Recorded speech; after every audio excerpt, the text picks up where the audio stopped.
This is the news in brief from the United Nations. Everyone has a duty to help refugees rebuild their lives after a particularly difficult year for so many. That's the message from UN Secretary-General Antonio Guterres to mark World Refugee Day on the 20th of June. In an appeal for greater empathy for all those who've had to flee conflict, climate shocks and harassment through no fault of their own, Mr Guterres said that the pandemic had wiped out refugees' livelihoods, led to stigmatisation and vilification. Refugees had also been exposed disproportionately to the virus, the UN chief insisted, adding that once again they demonstrated their invaluable contribution to their host communities as essential and frontline workers.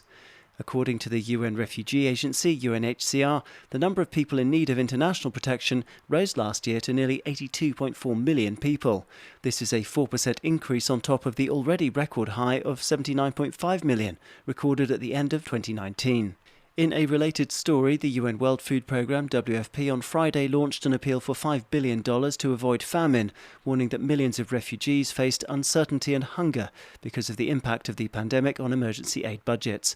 Millions more are on the verge of famine than 6 months ago, said spokesperson Thomson Phiri, speaking in Geneva. The number of people teetering on the brink of famine has risen from 34 million projected at the beginning of the year to 41 million projected as of June. Without immediate emergency food assistance, they too face starvation, as the slightest shock will push them over the cliff into famine conditions.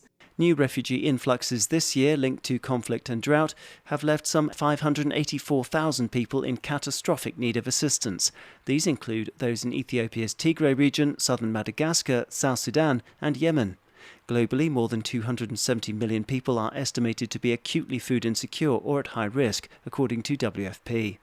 To Yemen now, and deep concerns from the UN Rights Office, OHCHR, about the continuing targeting of civilian infrastructure in Marib Governorate.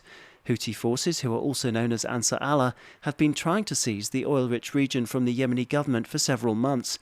OHCHR spokesperson Liz Throssell said that an attack on the 10th of June had targeted a civilian compound in Marib city, which included the governor's office, the local branch of the Ministry of Planning, police headquarters, a mosque and a women's prison. Missiles were used and possibly an explosive-laden drone launched by Ansar Allah, Ms Throssell told journalists in Geneva.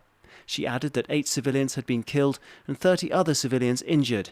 A few days earlier, on the 5th of June, a petrol station reserved for military personnel and authorised civilians was also hit. Houthi fighters, who have been fighting the internationally recognised government since 2015, have also continued strikes on neighbouring Saudi Arabia, albeit with less intensity, Ms Throssell said.